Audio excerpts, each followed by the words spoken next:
high impedance state. Okay, high impedance state, which is represented as a Z. So here we have a tri-state buffer driver. Okay, tri-state buffer driver. So this is a tri-state buffer driver we have. So in this example, you can see here we have one tri-state buffers here, G1, G2, G3. Okay, G1, G2, and G3 with an input of tri-state inputs with E1, E2, and E3 with an main inputs or primary inputs of X1, X2, and X3. Okay, X1, X2, and X3. So as we know that the basic operation of the tri-state says that based on the selection input of the tri-state device, it is going to drive the input applied for the tri-state buffer to the output end, right? So here we have a logic, we have a notation that if the outcome of the tri-state buffer is said to be if EI is equals to 1, okay, if EI is equals to 1, so that it drives an input to the input of Xi to the output side, okay, output side. If EI is said to be 0, okay, I in the sense it is on, 1 to so on. Okay, if EI is equals to 0, then it drives an high impedance state. Okay, it drives an high impedance state. So here we have an example. If E3 is equals to 0, E2 equals to 0, and E1 equals to 1. Okay, for this input 0, 0, and 1. So when it is 1, what happens? The E1 is said to be going to drive the circuit to be active. Okay, this is said to be active. So where the G1 is said to be active, right? And when it is active, what happens? The X1 will be driving an output is said to be X1 only, right?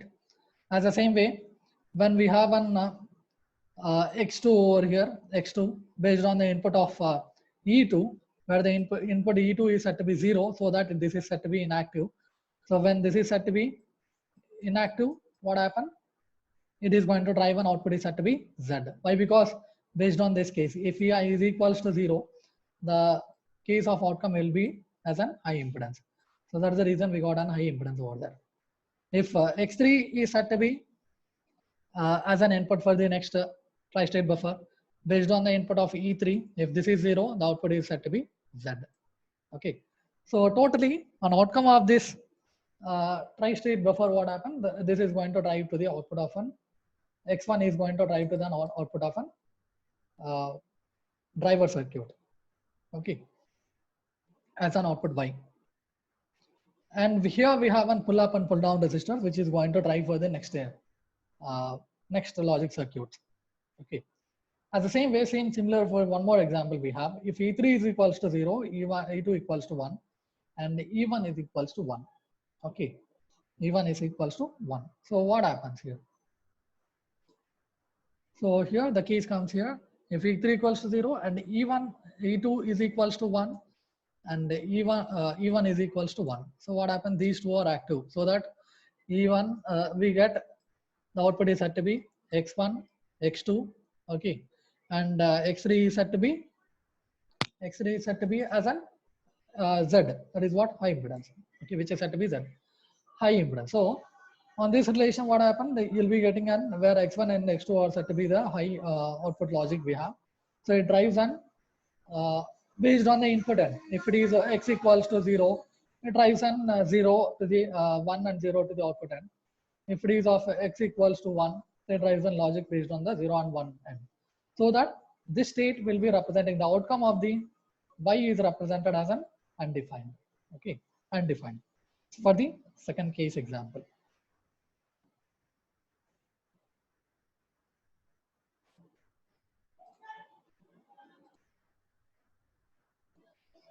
Yeah, and here one more thing we have, input scanning. Okay, input scanning. So what is this input scanning? In the sense, it checks each and every gate one by one. Okay, as if you have any combinational circuit with AND gate, OR gate, NOT gate, whatever it may be, with some combinational. So that is going to be checked. Each and every gate will be checked one by one based on the input end itself. Okay, that is what the input scanning, in the sense, it is going to check what is the input applied for the primary input is applied, what will be the fan out input, and of the gates, or what is an input applied from the one of the output logic gate to be derived for the next input gate. So it is going to check on based on the scanning operation. Okay, input scanning. So here this input scanning will be representing with the which determines the gate output based on the three terms. Okay, based on three terms. What are these three terms in the sense? One is of controlling value. Okay, one is based on controlling value,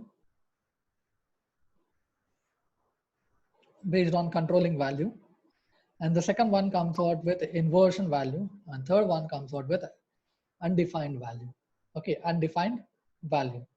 So in this notations, that is what are three determinations. So what is this controlling value in the sense? So this controlling value is nothing but the basic rule what we have discussed in the testing. Okay, as we have a testing rules. Okay, test rules with as and equals and gate will be operating with an input 0 only rule. OR gate should be operating with an controlling input is 1 only. NAND gate should be operating with an control input of 0 only. NOR gate will be operating with an control input of 1 only.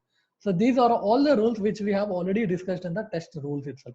Okay, test rules, that is what, where the test rules will be representing with a basic operation, that was a condition. Okay, and the gate should be operating with a controlling input with 0 only, OR is with 1, NAND is with 0, and NOR is with 1. So these are all the controlling input testing rules. Okay, testing rule conditions which were representing for that case. So in this basis, in these conditions, we have an inversion value also. What is this inversion value in the sense? If it is of AND gate is said to be value 0 only. Okay, if the AND gate input of controlling value is set to be 0, or the input is set to be 0, then the inversion output value will be with 0 only. Okay, the logic when we apply with a 0, that is going to drive the 0 only. That is what, no other option, no changing in the output will be defined. Okay, in the inversion case, okay, in the inversion case, I is equals to 0 in the sense, otherwise in the sense it takes the same output itself, 0. If it is only the case of 1, I is equals to 1, that is to be inverted. Okay, the gate is has to be inverted. So in the case of when you apply an OR gate with an input of 1, that is going to invert that as 1, 0. Okay, invert it to as an 0. As the same thing when you have a NAND is already inverted, right?